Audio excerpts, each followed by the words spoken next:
जी मैं और मेरे पति करीब 2 साल से आपको सुनते आ रहे हैं। भक्ति की तरफ रुचि भी बढ़ी है और काफी सुधार भी जीवन में आया। महाराज जी, जैसे कि हम जानते हैं कि हमारे स्वप्न हमारे जीवन में जो कुछ चल रहा होता है या हमारे मन की स्थिति जैसी होती है उसी के आसपास या उसी से जुड़े होते हैं। तो महाराज जी, हमारे मन में ये जानने की इच्छा है कि जब आप शयन करते हैं तो क्या आपको भी स्वप्न आते हैं? आपको क्या? वैसे इतना ज्यादा शयन ही नहीं होता कि स्वप्न के लिए टाइम हो। स्वप्न तो तब आते हैं जब नींद से ज्यादा आप शयन करें। तो यहाँ तो इतनी रगड़ है, मतलब अब फिर वही हम बात रख रहे हैं, हमें है कि हमें मरना है तो हम डट के भजन करें। अब जब तक हमारे अंदर बेहोशी नहीं आती तब तक तो भजन चलता रहता है।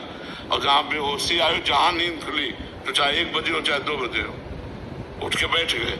अब बैठने की ज्यादा सामर्थ्य नहीं तो टहलने लगे, नाम जब भगवान का सुमिरन ऐसे। तो एक तो टाइम है नहीं स्वप्न के लिए। स्वप्न जब आता है जब नींद में मन नहीं जाता, नींद पूरी हो गई है और नींद में मन नहीं जाता, तब वो स्वप्न की रचना करता है। और गाढ़ निद्रा के लिए थोड़ा टाइम दीजिए अब, तो गाढ़ निद्रा में डूब जाएगा। इसके बाद वो स्वप्न तभी फेंकता है जब आप अधिक समय तक लेटे रहें। मान लो आपकी 5 घंटा नींद, आप 6 घंटा लेते हैं, तो आप फिर वो 1 घंटा स्वप्न में काटेगा, इधर उधर का।